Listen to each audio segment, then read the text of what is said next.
صلی وسلم وبارک علی سیدنا و نبینا و مولانا محمد وعلی آلہ و اصحابہ اجمعین، اما بعد۔ اعوذ باللہ من الشیطان الرجیم، بسم اللہ الرحمن الرحیم۔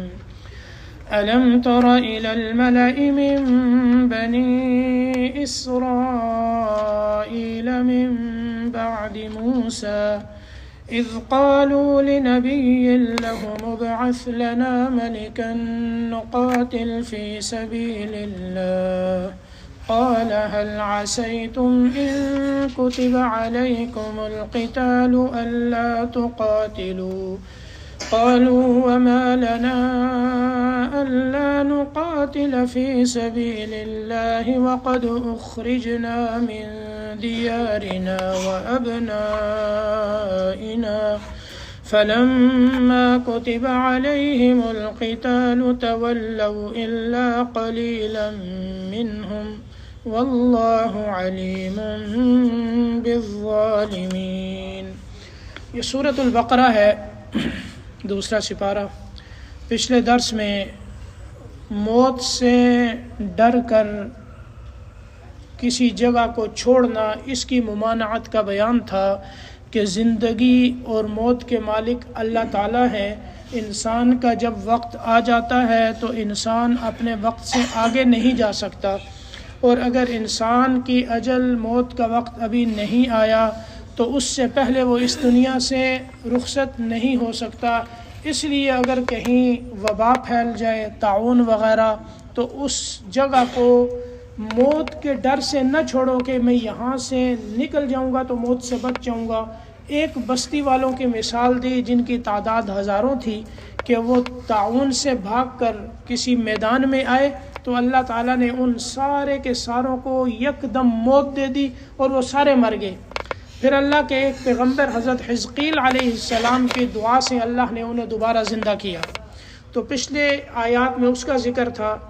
یہاں سے سپارے کے آخر تک جالوت اور طالوت کے قصے کو اللہ پاک بیان فرماتے ہیں، اور اس سے نبی پاک صلی اللہ تعالی علیہ وسلم کی نبوت کا اثبات فرماتے ہیں کہ آپ کی نبوت کو اللہ سمجھاتے ہیں۔ طالوت اور جالوت کا واقعہ ان آیات میں ترجمے سے بھی واضح ہو رہا ہے، لیکن ترجمہ اور تفسیر شروع کرنے سے پہلے اس کی کچھ تفصیل اس طرح سے ہے کہ جب اللہ تعالیٰ نے موسیٰ علیہ السلام کو نجات عطا فرمائی، بنی اسرائیل کو فرعون سے اور اس کے لشکر سے، اور وہ غرق ہوا اور سارے کے سارے فرعونی وہ سب تباہ و برباد ہو گئے، تو اللہ پاک نے اس کے بعد بنی اسرائیل کو یہ حکم دیا کہ قوم عمالقہ جس نے تمہارے ملک شام پر قبضہ کیا ہے ان کے ساتھ جہاد کرو اور اپنا وطن ان سے چھڑواؤ۔ موسیٰ علیہ السلام اس قوم کو لے کر نکلے، شام سے باہر ہی ایک جگہ پر انہوں نے قیام کیا تو انہیں معلوم ہوا کہ قوم عمالقہ جو ہے یہ بڑی طاقتور قوم ہے، یعنی ان کے جو لوگ ہیں وہ بہت طاقتور ہیں، ان کے قد بہت اونچے ہیں، تو یہ ڈر گئے۔ انہوں نے کہا کہ ہم جہاد نہیں کریں گے، اذهب انت وربك فقاتلا، آپ جائیں، آپ کا رب آپ کی مدد کرے گا، آپ قتال کریں، ہم یہیں رہیں گے۔ اللہ نے انہیں اسی وادی کے اندر محصور کر دیا، 40 سال تک وہ اسی وادی میں رہے، اس سے باہر نہیں نکل سکے۔ سفر کرتے تھے اور پھر رات ہوتی تو پڑاؤ ڈالتے، پھر جب صبح ہوتی تو دیکھتے جہاں سے چلے تھے وہیں کے وہیں ہیں۔ 40 سال تک اس حالت میں رہے۔ اللہ نے موسیٰ علیہ السلام کو بھی وفات دے دی، ہارون علیہ السلام کی بھی وفات ہو گئی۔ پھر اس کے بعد یوشع بن نون نبی آئے تو ان کے ذریعے سے انہوں نے شام کے عمالقہ کے خلاف جہاد کیا اور اپنا علاقہ شام کا انہوں نے فتح کیا، فلسطین پر انہوں نے قبضہ کیا۔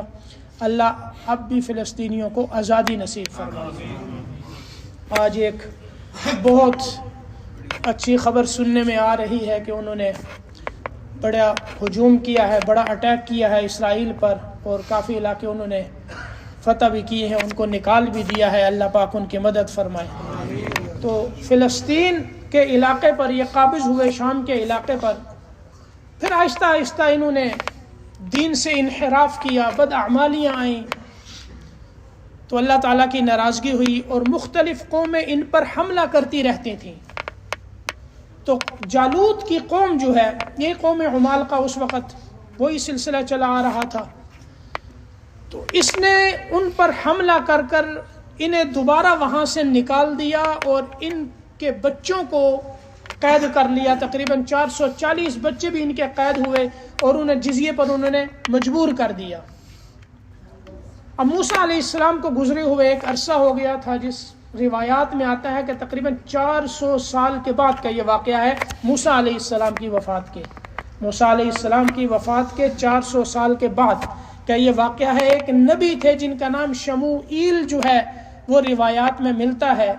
تو اس وقت انہوں نے، اس وقت کے جو نبی تھے بنی اسرائیل نے ان سے کہا کہ آپ ہمارے لیے ایک بادشاہ مقرر کریں، ہم اس کے ساتھ مل کر اس قوم عمالقہ، جالوت کی جو قوم ہے، اس کے خلاف ہم جہاد کریں گے. تو شموئیل نے یہ کہا کہ اگر اللہ نے جہاد فرض کیا، ایسا تو نہیں ہوگا کہ فرض ہونے کے بعد تم پھر بھاگ جاؤ اور کہو ہم نہیں کرتے. انہوں نے کہا نہیں، ایسا کیسے ہو سکتا ہے، ہم اس طرح کیسے کر سکتے ہیں، ہمیں وہاں سے نکالا گیا ہے، ہمارے بچے ان کے قبضے میں ہیں، ہم ان کے خلاف جہاد کریں گے. تو انہوں نے اللہ تعالیٰ سے دعا کی. جب یہ دعا کی تو اللہ تعالیٰ نے جبریل کے ذریعے سے ایک سینگ ان کے گھر میں پہنچایا اور ایک عصا. اس سینگ کے اندر بیت المقدس کا تیل تھا. تو ان کو یہ بتایا گیا کہ جس شخص کو اللہ نے بادشاہ بنانا ہے وہ جب آپ کے پاس یہاں آئے گا تو اس سینگ کے اندر جو تیل ہے اس میں جوش آ جائے گا اور اس کا قد اس عصا کے برابر ہوگا، اور یہ تیل اس کے سر پر لگا کر آپ اس کو بادشاہ بنا دیں. ادھر اس طرح ہوا کہ طالوت جو تھے ان کے گدھے گم ہو گئے. اب یہ گدھوں کی تلاش میں باہر نکلے تو انہی کی معلومات کے سلسلے میں یہ شموئیل جو نبی تھے ان کے گھر آئے. ان کے آتے ہی اس سینگ کے اندر جو تیل تھا اس میں جوش آ گیا. پھر انہوں نے دیکھا کہ اس کا قد جو ہے وہ اس عصا کے برابر ہے. تو انہوں نے وہ تیل ان کے سر پر لگایا، اور یہ جو ہے فقیر تھے، کوئی مالدار نہیں تھے. انہوں نے بادشاہ جو ہے وہ بنا دیا، کیوں اللہ کی طرف سے مقرر ہو گئے. طالوت جو ہے وہ آئے تھے. اب جب انہوں نے بادشاہ بنایا تو بنی اسرائیل نے کہا ہم انہیں کیسے بادشاہ مان لیں، اس لیے کہ ان کے پاس تو مالی وسعت نہیں ہے. بھئی بادشاہ تو وہ ہوتا ہے کہ جس کے پاس کوئی مال و دولت ہو، جس کی کوئی شان نظر آتی ہو. یہ تو فقیر ہیں. اور اصل یہ ہے کہ اس سے پہلے جو اللہ پاک نے فرمایا تھا واللہ یقبض ویبسط، اللہ جس کو چاہتے ہیں تنگی کرتے ہیں اور جس کو چاہتے ہیں فراخی دیتے ہیں. تو اللہ نے یہاں اپنی قدرت دکھائی کہ ایک فقیر کو اللہ بادشاہ بنا رہے ہیں اور جالوت جیسے طاقتور اور امیر کو اللہ جو ہے وہ گرا رہے ہیں. تو ان آیات میں اللہ اپنی قدرت دکھاتے ہیں. انہوں نے کہا کہ دیکھو یہ جو طالوت ہیں ان کو اللہ نے تمہارے لیے مقرر کیا ہے، ان کا انتخاب اللہ کی طرف سے ہوا ہے. اور دوسری بات یہ ہے کہ بادشاہ کے لیے مالی وسعت کا ہونا ضروری نہیں، اس کے پاس تو علم و حکمت کا ہونا ضروری ہے کہ وہ سیاست بھی جانتا ہو اور حرب جو لڑائی ہے اس کا بھی اس کے پاس علم ہو. اسی طرح اس کا قد اور جسم ایسا ہو کہ دوسرے جب اس کو دیکھیں تو ان کے اوپر روب پڑے. طالوت اسی طرح قد آور اور طاقتور تھے. تو انہوں نے کہا کہ ہم تو ان کو بادشاہ نہیں مانتے. حالانکہ یہاں انکار نہیں کرنا چاہیے، کیوں اللہ کے نبی جب بتا رہے ہیں تو اس میں اپنی عقل انسان استعمال نہیں کر سکتا. یعنی ایک حکم جب شریعت میں آ گیا ہے، انسان یہ کہے یہ حکم میری عقل میں نہیں آ رہا اس لیے میں اس کو نہیں مانتا، تو یہ کوئی حجت نہیں، یہ کوئی بات نہیں. نبی کی بات کو ماننا پڑے گا چاہے عقل میں آئے یا نہ آئے. تو انہوں نے یہی کہا کہ پھر آپ اس طرح کریں، کوئی ایسی نشانی ہمیں دکھلا دیں کہ جس کو دیکھ کر ہم انہیں بادشاہ مان لیں. ایک صندوق تھا جس میں موسیٰ علیہ السلام اور ہارون علیہ السلام کے کچھ متبرک چیزیں اس میں رکھی ہوئی تھیں. جب جالوت نے ان پر حملہ کیا تو وہ صندوق بھی ساتھ لے گئے، اور یہ وہ صندوق تھا کہ بنی اسرائیل جو ہے لڑائی کے اندر اس صندوق کو اپنے آگے رکھتے تھے تو اللہ پاک ان کو فتح عطا فرماتے تھے. اس میں موسیٰ علیہ السلام کا عصا بھی تھا، آپ کے روایات میں مختلف روایات ہیں، اس میں آپ کے نالین مبارک بھی تھے، ہارون علیہ السلام کا امامہ تھا، ان کی بھی لاٹھی تھی، اور بعض روایات میں آتا ہے کہ تورات کے نسخے بھی اس میں موجود تھے اور وہ متبرک تھے، قرآن میں اس کا ذکر آ رہا ہے۔ تو انہوں نے کہا کہ دیکھو وہ جو صندوق گم ہوا ہے وہ تمہارے لائے بغیر خود بخود فرشتے جو ہے وہ تمہارے گھر میں یہاں پہنچا دیں گے، یہ نشانی ہوگی۔ اب ادھر کیا ہوا کہ قوم عمالقہ وہ جہاں بھی اس صندوق کو رکھتے ان کے اوپر وبائیں آ جاتی ہیں اور بلائیں آ جاتی ہیں، مصیبتیں آ جاتی ہیں، حتیٰ کہ 5 شہر ان کے اس طرح ویران ہوئے۔ تو ان کو کسی بتانے والے نے بتایا کہ تم اس طرح کرو، اس صندوق کو جو ہے واپس کر دو۔ تو انہوں نے بیل گاڑی پر 2 بیلوں کے اوپر جو ہے اس کو لاد کر ان بیلوں کو تیزی کے ساتھ بنی اسرائیل کی طرف بھگا دیا۔ تو فرشتے ان بیلوں کو لے کر طالوت کے گھر میں آ گئے، اور وہ صندوق جب ان کے پاس آیا تو یہ نشانی تھی ان کے بادشاہ ہونے کی۔ پھر انہوں نے بادشاہ تسلیم کیا اور ان کے ساتھ مل کر جو ہے انہوں نے جہاد کیا۔ پھر آگے انشاءاللہ آیات کی ذیل میں پھر بتاتا ہوں۔ اب ان آیات کو دیکھیں، آپ قرآن پاک کو دیکھیں۔ الم تر الی الملأ من بنی اسرائیل من بعد موسیٰ، کیا آپ کو بنی اسرائیل کی اس جماعت کا حقیقت معلوم نہیں جو موسیٰ علیہ السلام کے بعد ہوئے؟ اذ قالوا لنبی لهم ابعث لنا ملکا نقاتل فی سبیل اللہ، جب انہوں نے کہا اپنے نبی سے کہ ان کے لیے ایک بادشاہ مقرر کر دیں، نقاتل فی سبیل اللہ، کہ ہم ان کے ساتھ مل کر اللہ کے راستے میں جہاد کریں گے۔ کیونکہ پہلے یہ ہوتا تھا کہ نبوت جو ہے یہ خاندان نبوت میں چلتی تھی، اس میں بادشاہت نہیں تھی، اور سلطنت اور حکومت خاندان شاہی جو خاندان تھا اس میں چلتی تھی۔ تو انہوں نے کہا کہ ہمارے لیے بادشاہ مقرر کر دیں، ہم ان کے ساتھ مل کر اللہ کے راستے میں جہاد کریں۔ قال هل عسیتم ان كتب علیکم القتال الا تقاتلوا، تو وہ پیغمبر کہنے لگے ہو سکتا ہے کہ اگر تمہارے اوپر جہاد فرض کر دیا جائے تو تم جہاد نہ کرو۔ قالوا وما لنا الا نقاتل فی سبیل اللہ، انہوں نے کہا ہمیں کیا ہو گیا ہے کہ ہم اللہ کے راستے میں نہیں لڑیں گے۔ وقد اخرجنا من دیارنا وابنائنا، حالانکہ ہمیں نکال دیا گیا ہے ہمارے گھروں سے اور ہمارے بیٹوں سے، یعنی بیٹوں کو قید کر لیا گیا اور ہمیں وہاں وطن سے نکال دیا گیا۔ فلما كتب علیہم القتال تولوا، پھر جب ان کے اوپر جہاد فرض کیا گیا، تولوا تو وہ پھر گئے، اعراض کیا انہوں نے، الا قلیلا منہم، مگر ان میں سے بہت تھوڑے تھے۔ اس کا ذکر اگلے رکوع سے شروع ہو رہا ہے کہ انہوں نے نہر سے پی لیا تھا جس کی وجہ سے وہ پیچھے رہ گئے، ان کو لے کر نہیں گئے۔ تو تولوا، انہوں نے منہ موڑا، الا قلیلا منہم، مگر ان میں سے تھوڑے تھے، جن کی تعداد روایات میں آتی ہے کہ حدیث پاک میں کہ وہ 313 تھے۔ واللہ علیم بالظالمین، اور اللہ ظالموں کو جاننے والے ہیں۔ وقال لهم نبیہم ان اللہ قد بعث لكم طالوت ملکا، تو جب انہوں نے کہا، انہوں نے اللہ سے دعا کی تو اللہ نے طالوت کو بادشاہ مقرر کیا۔ وقال لهم نبیہم، تو ان کے نبی نے ان سے کہا، ان اللہ قد بعث لكم طالوت ملکا، بے شک اللہ نے تمہارے اوپر طالوت کو بادشاہ مقرر کیا ہے۔ قالوا انا یکون له الملک علینا، وہ کہنے لگے وہ ہم پر کیسے حکومت کر سکتا ہے، وَنَحْنُ أَحَقُّ بِالْمُلْكِ مِنْهُ، حالانکہ ہم جو ہے اس سے زیادہ حکومت اور سلطنت کے حقدار ہیں۔ کیوں؟ وَلَمْ يُؤْتَ سَعَةً مِّنَ الْمَالِ، وہ تو فقیر آدمی ہے، اس کو تو مال کی وسعت نہیں دی گئی۔ قال ان اللہ اصطفاہ علیکم، انہوں نے کہا پہلی بات تو یہ ہے کہ اللہ نے انہیں تم پر منتخب کیا ہے، کہ انتخاب اللہ کی طرف سے ہے۔ دوسری بات یہ ہے وَزَادَهُ بَسْطَةً فِي الْعِلْمِ وَالْجِسْمِ، اللہ نے ان کو علم میں اور جسم میں زیادتی بخشی ہے۔ اور تیسری بات یہ ہے کہ ملک اللہ کا ہے، وَاللَّهُ يُؤْتِي مُلْكَهُ مَن يَشَاءُ، اللہ جس کو چاہتے ہیں اپنا ملک دیتے ہیں۔ اور چوتھی وجہ یہ ہے کہ واللہ واسع علیم، اللہ وسعت والے ہیں، چاہیں تو انہیں مالدار کر دیں، علیم اور اللہ جاننے والے ہیں۔ تو انہوں نے کہا کہ ٹھیک ہے، پھر آپ کوئی نشانی دکھلا دیں کہ ہمیں یقین ہو جائے کہ یہ اللہ کی طرف سے ہیں۔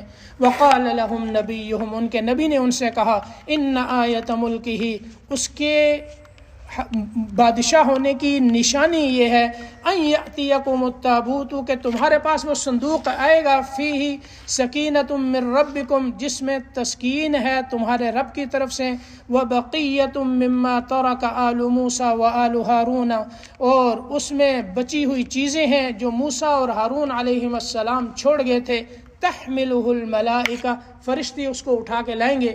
تو انہوں نے وہ صندوق جیسے قصے میں آپ نے سنا بیلوں کے اوپر لاد دیا, فرشتوں نے طالوت کے گھر میں بھیج دیا.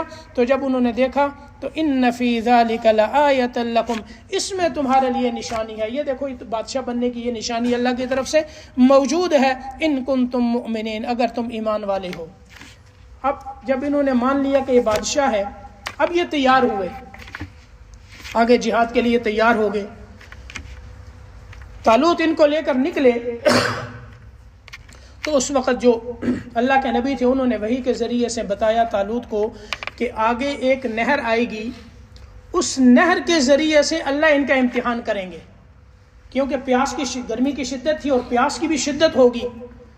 تو جو اس نہر میں سے پیے گا وہ تو آپ کے ساتھ نہیں جا سکتا اور جو اس میں سے نہیں پیے گا وہ آپ کے ساتھ جائے گا. تو طالوت نے ان کو یہی کہا کہ دیکھو اللہ تمہارا اب امتحان کریں گے ایک نہر کے ذریعے سے, تو جو اس میں سے بالکل نہیں پیے گا تو وہ تو مجھ سے ہے یعنی میرے ساتھیوں میں سے ہے, ٹھیک ہے, اور جو اس میں سے پی لے گا وہ میرے ساتھیوں میں سے نہیں ہے. ہاں ایک چلو کسی نے بھر کر پی لیا تو اس کی گنجائش ہے, اس میں کوئی حرج نہیں.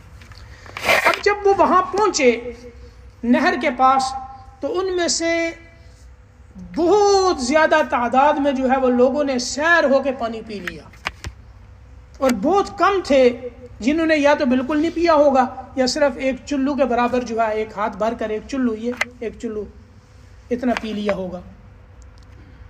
تو جب انہوں نے نہر سے پی لیا تو جنہوں نے پیا تھا وہ تو نہر کراس نہیں کر سکے, وہ تو پیچھے ہی رہ گئے. اب آگے جو ہے وہ جنہوں نے نہیں پیا تھا وہ آگے نکلے. پھر جب انہوں نے دیکھا کہ جالوت اور اس کا لشکر یہ تو بڑے طاقتور لوگ ہیں تو یہ آپس میں ایک دوسرے سے کہنے لگے آج ہم جالوت سے مقابلہ کرنے کی طاقت نہیں رکھتے, یعنی ہم میں طاقت نہیں ہے کہ ہم اس کا مقابلہ کر سکیں. یا تو یہ ہے کہ پیاس کی شدت تھی یا یہ ہے کہ انہوں نے دیکھا کہ ہماری تعداد تو بہت کم ہے. ان میں سے جو کامل ایمان والے تھے, ابھی دیکھیں اس میں تقریباً 3 جماعتیں ہوئیں. ایک تو وہ تھے جو ناقص الایمان تھے جنہوں نے پی لیا وہ تو واپس ہوئے, ایک تھے کامل الایمان جنہوں نے ایک چلو ہی پیا ہوگا, اور ایک وہ تھے جن کا ایمان اکمل تھا, بالکل سب سے زیادہ مکمل تھا, انہوں نے بالکل نہیں پیا. تو جب انہوں نے آپس میں کہا کہ جالوت سے ہم نہیں لڑ سکتے, اس کی تو بڑی طاقت ہے, بڑی فوج ہے اس کی, تو اس میں جو کامل ایمان والے اکمل ایمان والے تھے وہ کہنے لگے کہ کتنی دفعہ اس طرح ہوا ہے کہ چھوٹی چھوٹی جو جماعتیں تھیں تعداد میں ان کو یعنی زیادہ نہیں تھے, کم تھے وہ, اور بڑی بڑی جماعتوں پر اللہ نے انہیں غالب کر دیا. یہ تو واقعات تم دیکھتے ہو, اس لیے صبر اور استقامت کے ساتھ آگے نکلو, اللہ مدد کریں گے.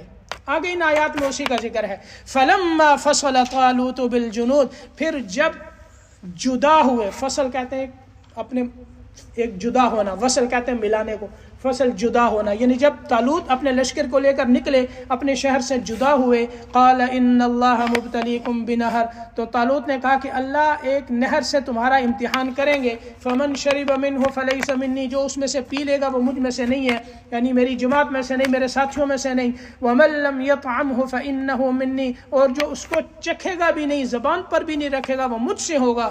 الا من اغترف غرفۃ بیدی ہاں اتنی گنجائش ہے کہ اپنے ہاتھ سے ایک چلو پی لے.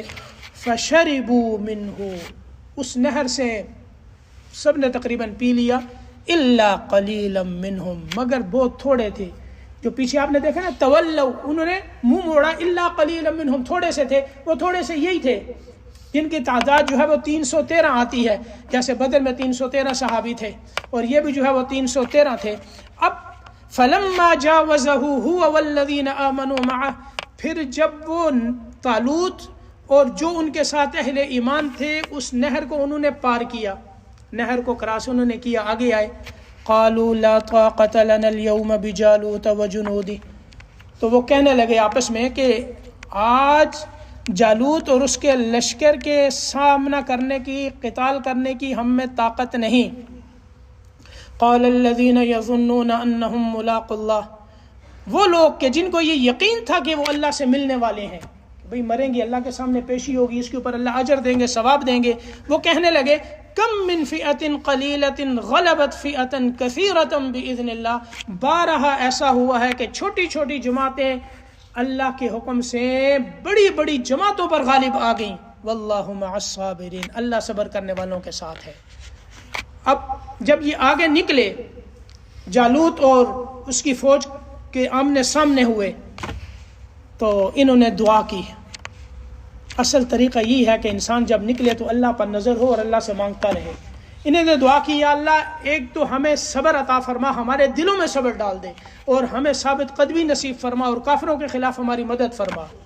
یہ دعا کی، یہ دعا کر کر آگے نکلے، اور جب جالوت اور اس کا لشکر سامنے آیا تو سب سے پہلے جالوت خود قتال کے لیے آیا۔ یہ بڑا قوی انسان تھا اور بڑا تندخو اور بڑا قد آور تھا، اور بڑے بڑے لوگوں کو اس نے شکست دی تھی، کوئی اس کے سامنے ٹھہر نہیں سکتا تھا۔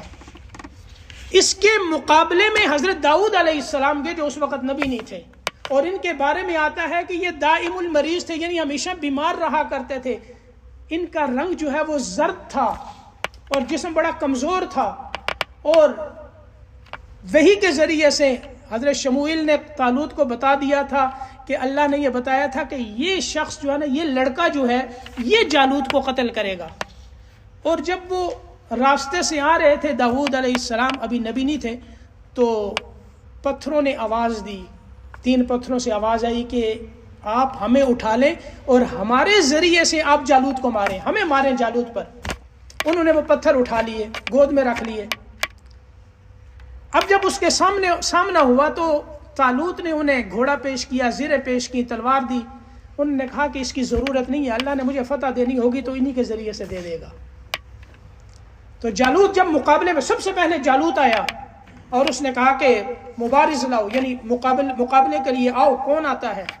داؤد علیہ السلام آگے بڑھے، لیکن وہ تھے کمزور تھے، اور کمزور بھی تھے، لیکن اللہ نے اس کے دل میں داؤد علیہ السلام کا رعب ڈال دیا۔ اس نے کہا کہ تم کیا لے کے آئے ہو؟ ان پتھروں سے مجھے مارو گے جس سے جو ہے کتوں کو مارا جاتا ہے؟ انہوں نے کہا کہ ہاں تو کتے سے بھی زیادہ بدتر ہے، انہی سے تجھے ماروں گا۔ تو انہوں نے گھما کر پتھر مارا، اس کے سر پر لگا، اس کا بھیجا باہر آ گیا، وہیں مر گیا۔ جب وہ مرا تو پورے لشکر پر رعب چھا گیا، اور پھر قتال ہوا، اور سارے کے سارے جو ہے وہ بھاگ گئے۔ اللہ نے انہیں فتح عطا فرمائی۔ اگلی آیت میں اسی کا ذکر ہے، وَلَمَّا بَرَزُوا لِجَالُوتَ وَجُنُودِهِ، جب وہ جالوت اور اس کے لشکر کے روبرو ہوئے، آمنے سامنے ہوئے، قالوا، تو انہوں نے دعا کی، ربنا افرغ علینا صبرا، اے ہمارے رب ہمارے دلوں میں صبر ڈال دے، وثبت اقدامنا، اور ہمارے قدموں کو جمائے رکھنا، وانصرنا علی القوم الکافرین، اور ہمیں کافروں کے خلاف فتح عطا فرما، ہماری مدد فرما کافروں کے خلاف۔ فہزموہم باذن اللہ، انہوں نے جالوت کو، ان کافر قوم کو اللہ کے حکم سے شکست دے دی۔ وقتل داود جالوتا، داود نے جالوت کو قتل کیا۔ وَآتَاهُ اللَّهُ الْمُلْكَ وَالْحِكْمَةَ، پھر اس کے بعد اللہ نے کیا حضرت داؤد علیہ السلام کو اللہ نے بادشاہت بھی دی اور نبوت بھی دی۔ الملک، اس سے پہلے بادشاہت شاہی خاندان میں چلتی تھی، نبوت جو ہے نبوت کے خاندان میں چلتی تھی۔ حضرت داؤد علیہ السلام کے اندر اللہ نے یہ دونوں جمع کیے، بادشاہت بھی دی اور نبوت بھی دی۔ اور روایات میں آتا ہے کہ طالوت نے اپنی بیٹی کی شادی پھر داؤد علیہ السلام سے کی۔ اب وہ بادشاہ تھے تو شادی ان سے ہوئی، تو اللہ نے پھر انہیں بادشاہت بھی دی اور پھر نبوت بھی دی۔ وَعَلَّمَهُ مِمَّا يَشَاءُ، اور جو چاہا اللہ نے وہ سکھایا، یعنی انہیں اللہ نے پھر زبور دی، اور لوہے کی زریں وہ بنایا کرتے تھے، لوہے کو نرم کر دیا۔ وَلَوْلَا، آگے اس جہاد کی حکمت اللہ بیان فرماتے ہیں کہ یہ جہاد کیوں فرض ہوتا ہے، قتال کیوں کیا جاتا ہے، کہ دیکھو ایک طرف ایمان والے ہیں، ایک طرف کافر ہیں، مشرک ہیں۔ کافر اور مشرکوں کا کام یہ ہوتا ہے کہ وہ پوری زمین کو فساد سے بھر دیتے ہیں، خراب کر دیتے ہیں، اور پھر اہل ایمان کے ذریعے سے اللہ ان کافروں کو ختم نہ کرے تو ساری زمین کے اندر فساد برپا ہو جائے۔ اس لیے اللہ ایمان والوں کے ذریعے سے ان کافروں کو ختم کرتے ہیں، مفسدوں کو دور کرتے ہیں تاکہ زمین میں امن اور اطمینان رہے۔ وَلَوْلَا دَفْعُ اللَّهِ النَّاسَ بَعْضَهُمْ بِبَعْضٍ، اور اگر اللہ بعض لوگوں کو بعض کے ذریعے سے دفع نہ کرتے، یعنی ایمان والوں کے ذریعے سے کافروں کو دفع نہ کرتے، لَفَسَدَتِ الْأَرْضُ، تو زمین میں فساد پھیل جاتا۔ وَلَكِنَّ اللَّهَ ذُو فَضْلٍ عَلَى الْعَالَمِينَ، لیکن اللہ جہان والوں پر بڑے فضل والے ہیں کہ اللہ نے جہاد فرض کیا اور فساد کو ختم کیا۔ تلک آیات اللہ نتلوها علیک بالحق، اے میرے نبی یہ اللہ کی نشانیاں آیات ہیں جو ہم ٹھیک ٹھیک آپ کو پڑھ کے سنا رہے ہیں۔ وَإِنَّكَ لَمِنَ الْمُرْسَلِينَ، اور بے شک آپ رسولوں میں سے ہیں۔ یہ بتایا کہ دیکھو یہ سارا کا سارا واقعہ ٹھیک ٹھیک کس طرح معلوم ہوا، اللہ نے بتایا ہے، اللہ کے بتانے سے معلوم ہوا۔ آپ تو وہاں موجود نہ تھے اور یہ آپ سے پہلے کا واقعہ ہے، اور اللہ بتا رہے ہیں اور اللہ اپنے انبیاء کو بتاتے ہیں، تو آپ رسولوں میں سے ہیں۔ تِلْكَ الرُّسُلُ فَضَّلْنَا بَعْضَهُمْ عَلَى بَعْضٍ، پھر اللہ نے رسولوں کو رسولوں پر فضیلت دی ہے اور آپ کو تمام انبیاء اور رسولوں پر فضیلت دی ہے۔ اگلے درس میں انشاءاللہ عظمت مصطفیٰ پہ بیان ہوگا۔ بڑی کمال کی آیت ہے، اس میں آپ صلی اللہ علیہ وسلم کی عظمت اور محبت جو ہے وہ انشاءاللہ اجاگر ہوگی۔ اپنے ساتھیوں کو بھی لائیں اگلے درس میں، اللہ پاک عمل کی توفیق نصیب فرمائے۔ کسی کا سوال ہے تو پوچھ سکتے ہیں۔ سیدنا سلیمان علیہ السلام یہ ان سے بعد میں آئے ہیں، ان کے بیٹے تھے حضرت داؤد علیہ السلام، حضرت سلیمان کے پاس بھی بادشاہ بھی تھی، بادشاہ تھی، ان کے بعد چلی نا پھر انبیاء میں، ان سے پہلے نہیں تھی، پھر اللہ نے یہاں سے شروع کی۔